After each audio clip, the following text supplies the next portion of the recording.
जी हाँ दोस्तों, रोज रात को सोने से पहले बोलने चाहिए। यह 3 शब्द जीवन की सभी समस्याएं दूर हो जाएंगी। दोस्तों, इस पौराणिक कथा के माध्यम से हम आपको बताते हैं कि रोज रात को सोने से पहले कौन से 3 शब्द बोलने चाहिए, इन शब्दों का इतना महत्व क्यों है और यह 3 शब्द बोलने से कौन कौन से फल मनुष्य को प्राप्त होते हैं। तो इसे जानने के लिए आप इस पौराणिक कथा को पूरा जरूर सुने।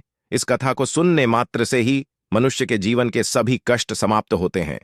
तो चलिए शुरू करते हैं। एक समय की बात है, प्राचीन काल में रामनगर नाम की अत्यंत शोभायमान नगरी थी। उस नगरी में गणेश नाम का एक अत्यंत विद्वान ब्राह्मण रहता था।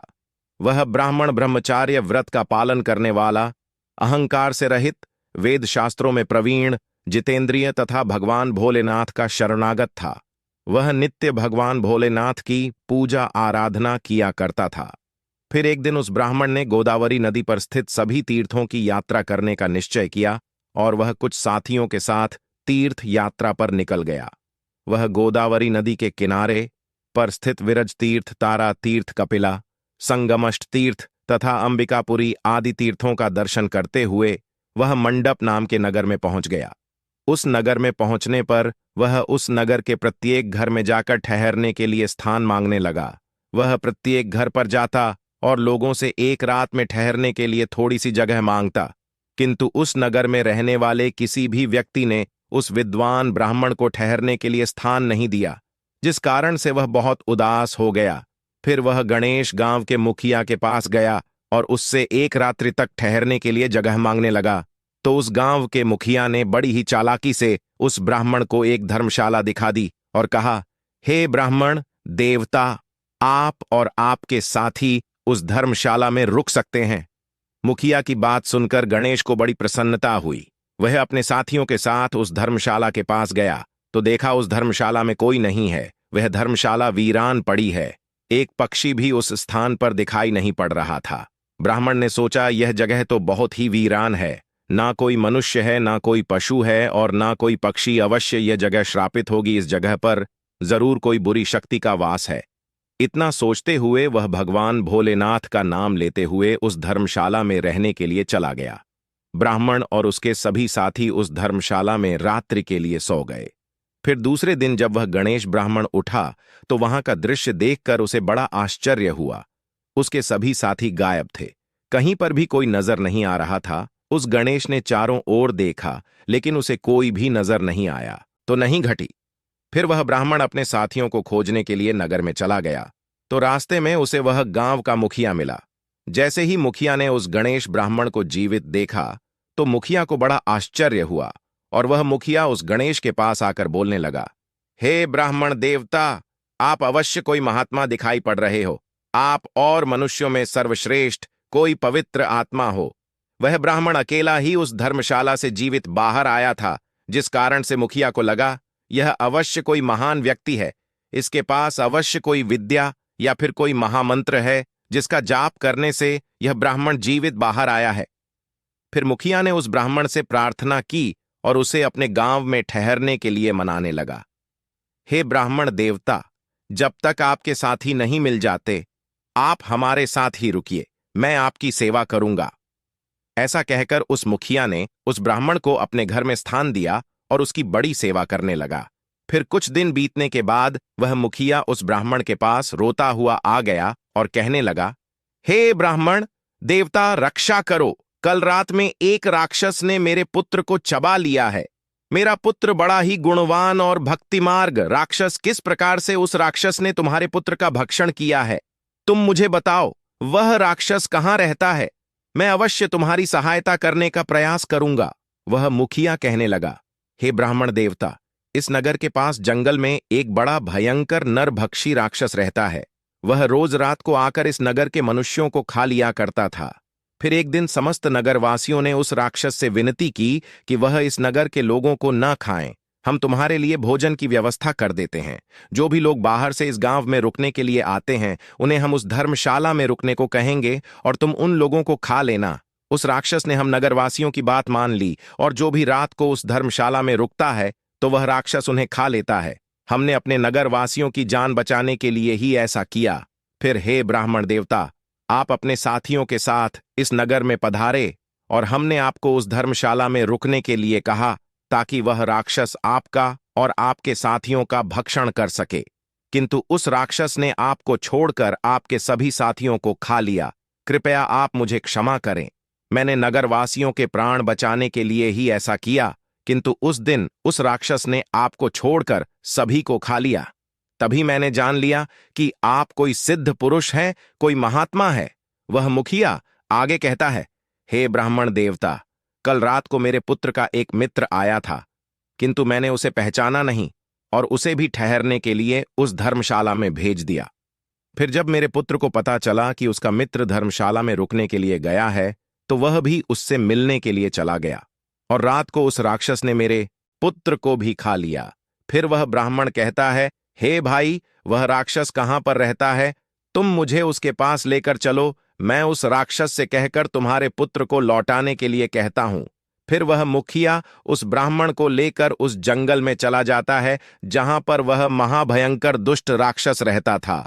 उस राक्षस के पास जाने पर वह मुखिया रोता हुआ उस राक्षस से कहने लगता है, हे दुष्ट राक्षस, तूने मेरे पुत्र को क्यों खा लिया? मेरे पुत्र को अब वापस लौटा दो। वह राक्षस कहने लगा, हे मनुष्य, तुम्हारा पुत्र भी उस धर्मशाला में था, इसी कारण से वह भी अन्य लोगों के साथ मेरा ग्रास बन गया। मैंने अनजाने में ही तुम्हारे पुत्र का भक्षण कर लिया है। अब तुम्हारा पुत्र मेरे पेट में है, मैं उसे तुम्हें वापस नहीं लौटा सकता। अब तुम अपने पुत्र की मुक्ति के लिए उपाय करो। फिर वह मुखिया कहता है, हे राक्षस, अब तुम ही बताओ, मैं अपने पुत्र की मुक्ति के लिए क्या उपाय करूं? उसका मृत शरीर भी मेरे पास नहीं है, तुमने उस चबा लिया है। मैं अपने पुत्र के शरीर को कैसे प्राप्त करूं? फिर वह राक्षस कहने लगता, इसके लिए मैं तुम्हें उपाय बताता हूं। इस नगर में एक ब्राह्मण देवता आए हैं। उस रात वे एक मंत्र का जाप कर रहे थे, जिस कारण से मैं उन्हें खा ना सका। यदि वह ब्राह्मण देवता आकर मेरे ऊपर उस मंत्र का जाप करके जल छिड़क दे, तो मुझे इस राक्षस के शरीर से मुक्ति मिल जाएगी और तुम्हारे पुत्र का शरीर भी तुम्हें मिल जाएगा। तब उस मुखिया के साथ खड़ा वह गणेश ब्राह्मण कहने लगता है, हे राक्षस, वह ब्राह्मण मैं ही हूं जिसे उस रात तुमने नहीं खाया। फिर वह राक्षस उस ब्राह्मण की ओर देखता है और प्रणाम करते हुए कहता है, हे ब्राह्मण देवता, आपके दर्शन करके मैं धन्य हुआ। कृपया आप मुझे इस श्राप से मुक्ति दिलाओ। मैंने इस राक्षस का शरीर धारण करके बहुत पाप किए हैं। तब वह ब्राह्मण कहता है, हे राक्षस, तुम मुझे बताओ किस कारण से तुम्हें यह राक्षस का शरीर प्राप्त हुआ है? तब वह राक्षस कहने लगता है, पहले के समय में मैं एक किसान था। इसी नगर के पास में मैं खेती किया करता था। एक दिन मेरे खेत के पास में एक गिद्ध एक जीवित मनुष्य पर हमला करके उसे खाने लगा था। तभी उस स्थान से एक तपस्वी जा रहे थे। उन्होंने इस दृश्य को देखा तो वे दूर से ही उस मनुष्य को बचाने का प्रयास करते हुए उसके पास आ गए। तो वह गिद्ध उस मनुष्य को उठाकर आकाश में उड़ गया। उस तपस्वी को मेरे ऊपर बहुत गुस्सा आ गया और उन्होंने मुझे श्राप देते हुए कहा, अरे दुष्ट पापी मनुष्य, तेरे सामने वह गिद्ध उस कमजोर मनुष्य को खा रहा था, किंतु तूने उसकी सहायता नहीं की। तू तो नरक में जाने के ही योग्य है। जो मनुष्य समर्थ होकर भी दीन तथा भयभीत लोगों को कष्ट में देखकर भी उनकी सहायता करने नहीं जाता, उसे यमदूत कुंभी पाक नरक में गिराते हैं। जो शक्तिशाली होकर भी चोर आदि के चंगुल में फंसे हुए मनुष्य को नहीं छुड़ाता, वह नरक में पड़ता है और दूसरे जन्म में भेड़िया बनता है। जो बाघ, सर्प, राक्षस, भूत, बेताल आदि के द्वारा घायल हुए मनुष्य की सहायता नहीं करता, उसे हत्या का ही पाप लगता है। अरे दुष्ट, तू उस मनुष्य की मदद कर सकता था, किंतु तूने नहीं की, इसीलिए तू भी महापाप ही है। इसीलिए मैं तुझे श्राप देता हूं कि तू राक्षस हो जा। उस तपस्वी के द्वारा मुझे श्राप दिए जाने पर मैं बहुत घबरा गया और मैंने उन तपस्वी से क्षमा याचना की। मैंने कहा, हे तपस्वी, मेरा ध्यान खेत की रक्षा करने में था, इसीलिए मेरा ध्यान उस पर नहीं था। मैंने जानबूझकर ऐसा नहीं किया है, कृपया आप मुझे क्षमा करो। तब उस तपस्वी ने मुझे क्षमा कर दिया और कहा, जब कोई सिद्ध ब्राह्मण मंत्र का जाप करके तुम्हारे ऊपर जल छिड़क देगा, तब तुम्हें इस राक्षस के शरीर से मुक्ति मिलेगी। राक्षस के द्वारा इस प्रकार से कहने पर उस ब्राह्मण देवता को सारी बात समझ में आ गई और उस ब्राह्मण देवता ने अपने हाथ में जल लिया और उस दिव्य मंत्र का उच्चारण किया और वह जल उस राक्षस पर छिड़क दिया। शरीर पर जल पड़ते ही वह राक्षस जमीन पर गिर पड़ा और उसका शरीर उसी क्षण नष्ट हो गया और उसके अंदर से सभी मृत लोगों का शरीर बाहर पड़ा। उसमें उस मुखिया के बेटे का भी शरीर था। उस मंत्र के प्रभाव से उस राक्षस को और उसके पेट के अंदर के सभी मनुष्यों को एकदम से मुक्ति मिल गई और सभी दिव्य विमानों में बैठकर स्वर्ग लोक को जाने लगे। फिर उस मुखिया ने अपने पुत्र को अंतिम विदाई दी और उस ब्राह्मण की ओर देखते हुए उसे प्रणाम करके कहने लगा, हे ब्राह्मण देवता, कृपया आप मुझे बताइए वह कौन सा मंत्र है जिसका आप रोज जाप करते हैं, जिसके प्रभाव से उस दुष्ट राक्षस को भी मुक्ति मिल गई। वह ब्राह्मण कहने लगता है, हे भाई, यह मंत्र मुझे मेरे गुरु के द्वारा प्राप्त हुआ है। जो भी मनुष्य रोज रात को सोने से पहले इस मंत्र का उच्चारण करता है उसे किसी चीज का भय नहीं रहता। उसके सभी कष्ट समाप्त हो जाते हैं। भूत प्रेत राक्षस चुड़ैल पिशाच आदि बुरी शक्तियां पास नहीं आती हैं। वह मंत्र इस प्रकार है, हर हर सुकंदे भव। मैं रोज रात को सोने से पहले इस मंत्र का उच्चारण करता हूं। इस मंत्र के उच्चारण से मन को शांति मिलती है। मन से हर प्रकार का भय नष्ट होता है। जीवन की सभी समस्याएं समाप्त हो जाती हैं। जो भी मनुष्य इस मंत्र का रोज रात को उच्चारण करता है उसे सुख समृद्धि और धन संपत्ति प्राप्त होती है। जो भी उसकी कामना हो वह पूर्ण हो जाती है। इस मंत्र को सुन लेने मात्र से ही मनुष्य के पाप नष्ट हो जाते हैं। इसका जाप करने से जन्म जन्मों के पाप नष्ट होते हैं। इस प्रकार से उस ब्राह्मण ने उस मुखिया को वह अत्यंत चमत्कारिक मंत्र बताया और फिर वह मुखिया नित्य उस मंत्र का जाप करने लगा। तो दोस्तों, इस प्रकार से इस एक शक्तिशाली मंत्र के उच्चारण से उस ब्राह्मण को वह राक्षस भी खा ना सका।